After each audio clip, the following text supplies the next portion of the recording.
वर्षों के संघर्ष को जम्मू कश्मीर और राष्ट्र के संवैधानिक समाधान की दृष्टि से भारतीय जनता पार्टी के नेतृत्व ने धारा 370 हटाकर जम्मू कश्मीर को नई संभावनाओं से परिपूर्ण किया है। पुरानी अपेक्षाओं को किस तरह से हम धरातल पर फलीभूत करेंगे, इस संकल्प को आज आपके सामने प्रस्तुत करने का मुझे सुअवसर मिल रहा है। मैं सत शर्मा जी का, तरुण जी का आभार व्यक्त करती हूं कि आज भारतीय जनता पार्टी देश भर में इस बात का उत्साह और उत्सव मनाता है कि धारा 370 हटने के बाद जम्मू कश्मीर में 84,000 करोड़ का अब तक निवेश पहुंचा है।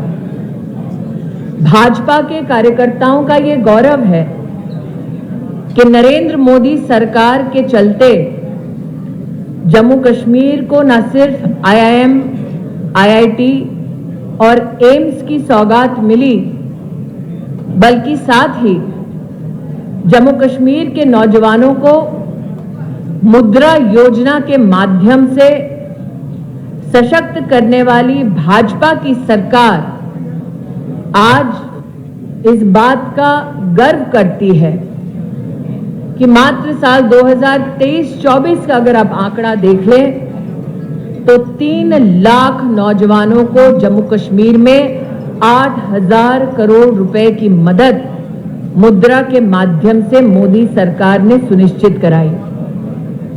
इस मंच पर आज जम्मू कश्मीर की भाजपा की कुछ वरिष्ठ महिला नेत्रियां हैं जिनके साथ वर्षों तक कार्य करने का मेरा अनुभव रहा है, मेरा सौभाग्य रहा है। हम महिला कार्यकर्ताओं का ये गौरव है कि Jammu Kashmir reorganisation second amendment act 2023 के तहत 1/3 आरक्षण जम्मू कश्मीर की लेजिस्लेटिव असेंबली में महिलाओं के लिए जो सुनिश्चित की हमारे नेतृत्व ने, वो महिला के प्रति सम्मान और महिला के माध्यम से क्षेत्र के विकास को किस प्रकार से सुनिश्चित किया जा सकता है, हमारे उस संकल्प को दर्शाती है। आज 25 संकल्प जो भारतीय जनता पार्टी जनता के सम्मुख लेकर जा रही है, उनमें से कुछ संकल्पों का मैं उल्लेख करना चाहती हूं। मुझे इस बात का गौरव है और इस सभागार में उपस्थित, मंच पर उपस्थित भाजपा की महिला नेत्रियां, कार्यकर्ता इस बात का गौरव करती हैं कि प्रधानमंत्री मोदी के नेतृत्व वाली सरकार ने जम्मू कश्मीर में अब तक 84,000 सेल्फ हेल्प ग्रुप्स के माध्यम से 7 लाख बहनों को ये मौका दिया कि वो लखपति दीदी बने। महिला के सम्मान में भाजपा का संकल्प कि मां सम्मान योजना के तहत प्रति वर्ष 18,000 रुपये जम्मू कश्मीर के परिवारों में जो सबसे वरिष्ठ महिला है, सीनियर मोस्ट महिला है, उसके लिए भारतीय जनता पार्टी की सरकार ये सम्मान सुनिश्चित करेगी। हमारा ये गौरव है कि हमने उज्ज्वला योजना के माध्यम से जम्मू कश्मीर में 1,17,000 से भी ज्यादा परिवारों को जोड़ा और अब हमारा संकल्प है कि मोदी जी के नेतृत्व में उज्ज्वला की इस योजना के तहत भाजपा की सरकार जम्मू कश्मीर में बनते ही 2 फ्री LPG सिलेंडर्स प्रति वर्ष प्रधानमंत्री उज्ज्वला योजना के अंतर्गत जम्मू कश्मीर के इन गरीब परिवारों में बहनों को दिए जाएंगे। हमारा ये संकल्प कि हम पंडित प्रेमनाथ डोगरा रोजगार योजना के अंतर्गत 5 लाख नई नौकरी के साधन जम्मू कश्मीर में विकसित करेंगे, इस बात से और भी सशक्त होते हैं कि मुद्रा योजना के तहत 3 लाख नौजवानों को हम ऑलरेडी जम्मू कश्मीर में मदद दे चुके हैं। कई नौजवान अभिलाषी हैं कि वे यूपीएससी और जेकेपीएससी की तैयारी करें। वो परिवार जो इच्छुक हैं कि उनके बच्चे यूपीएससी और जेकेपीएससी की तैयारी करें और जिन्हें मदद की दरकार है, उन्हें 2 साल तक कोचिंग के लिए 10,000 रुपए भारतीय जनता पार्टी संकल्प लेती है कि हम मुहैया कराएंगे। हमारे लिए ये गौरव का विषय है कि देश में डिजिटल क्रांति लाने वाले नेता का नाम नरेंद्र मोदी है और उनके आशीर्वाद से भारतीय जनता पार्टी संकल्प लेती है कि दूर दराज इलाकों में जो छात्र हायर सेकेंडरी क्लासेस में पढ़ना चाह रहे हैं, उनको लैपटॉप्स और टैबलेट्स देने की व्यवस्था भाजपा की सरकार जम्मू कश्मीर में करेगी। इसी प्रकार से जम्मू में स्पेशल इकोनॉमिक जोन के तहत आईटी हब का स्थापित होना, 3 रीजनल डेवलपमेंट बोर्ड्स का संकल्प पूरा होना और एमएसएमई की दृष्टि से भी हमारी लोकल इकोनॉमी को सशक्त करने के संकल्पों को जब मैं प्रचार में जा रही हूं तब देख रही हूं कि लोग भली भांति इन संकल्पों से परिचित हैं और इन संकल्पों का स्वागत कर रहे हैं। इस अभिलाषा के साथ कि भारतीय जनता पार्टी की सरकार द्वारा जम्मू कश्मीर सफलता के नए आयाम देखेगी, सफलता के नए शिखरों को छुएगी, मैं कार्यकर्ताओं के माध्यम से जनता को आह्वान करती हूं कि लोकतंत्र के उत्सव में वो बढ़ चढ़कर हिस्सा लें, अपने लिए, अपनों के उज्जवल और सुरक्षित भविष्य के लिए भारतीय जनता पार्टी को अपना समर्थन दें। I now leave the floor open for questions. आप रेगुलेट कर दें और मुझे अगर रिपोर्टर का नाम और पब्लिकेशन का नाम पता चले तो। Ajay Vajpayee ji, ABP news.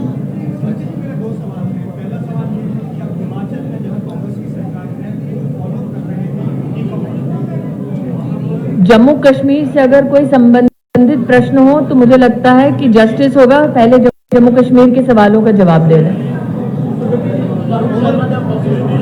आपको सुखी जी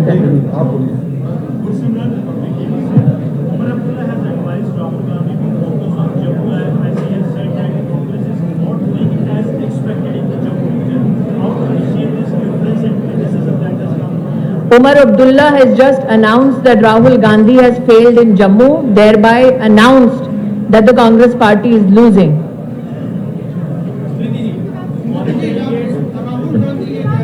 नहीं, पहले अपना नाम और चैनल दो।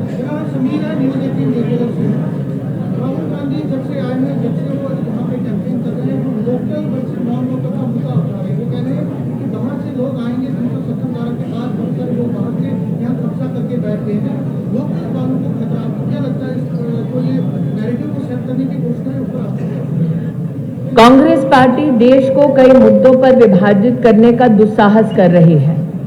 हिंदुस्तान में जन्मा हुआ व्यक्ति जिसकी रगों में हिंदुस्तानियत और हिंदुस्तान का खून दौड़ता है, क्या वो देश के किसी भी भूभाग में बाहर का हो सकता है? और ये अपने आप में हास्यास्पद है कि कांग्रेस के ऐसे अध्यक्ष भी रहे हैं जो हिंदुस्तान में जन्मे नहीं। जवाब दे दिया मैंने।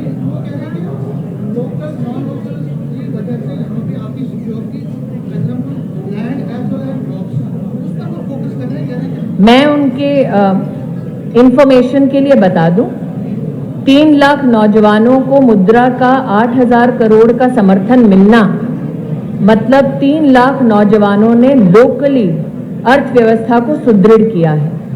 1,69,000 एमएसएमई का गत 3 वर्षों में भारत सरकार की योजनाओं के माध्यम से अर्थव्यवस्था को लोकली सुदृढ़ करना, इन सारे आंकड़ों के पीछे बैंक अकाउंट की डिटेल्स हैं। तो राहुल गांधी क्या कहते हैं और नरेंद्र मोदी धरातल पर क्या कर रहे हैं, उसका मैं आपको प्रमाण दे रही हूं।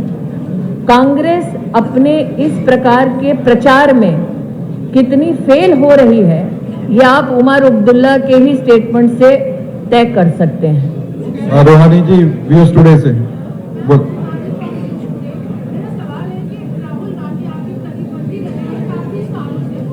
Do you have a question about Jammu Kashmir?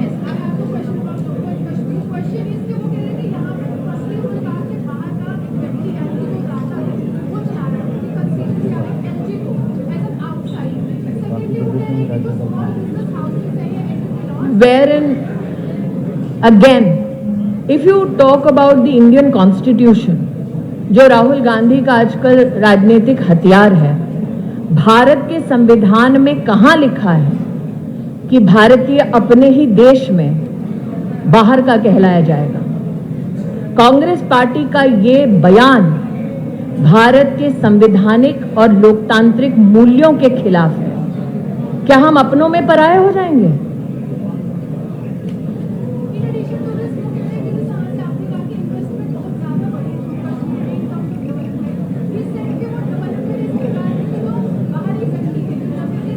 Congress party का दुख ये है कि धारा 370 हटने के बाद जम्मू कश्मीर की तिजोरी पर लूटने का उनका अधिकार चला गया है।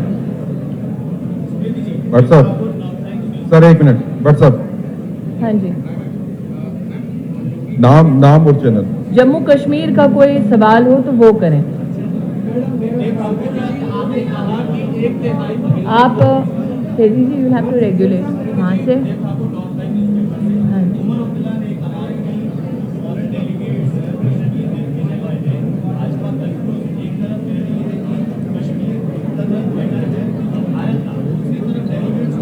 Is he meeting other foreign representatives himself? Is he confused? My question is, तो फिर वो क्यों फॉरेन डेलीगेट से मिलते हैं? ये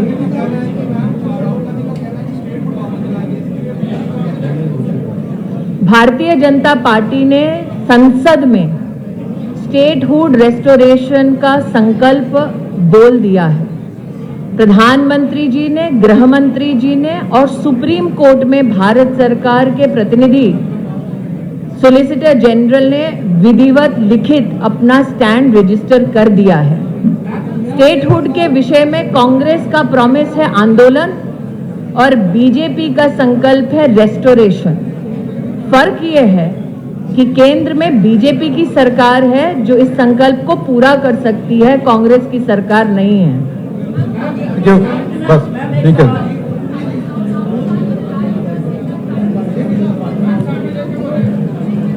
You need to focus on what Umar Abdullah said to the Congress party. The fact that Indy alliance is crumbling, that not one leader like Umar Abdullah but also leaders like the Congress is failing on all fronts, is a reflection on how much confidence do alliance partners of the Congress party have on the Congress party. So my suggestion is that the Congress party needs to get its own house in order before giving lectures to Narendra Modi. Last question. There's no further question.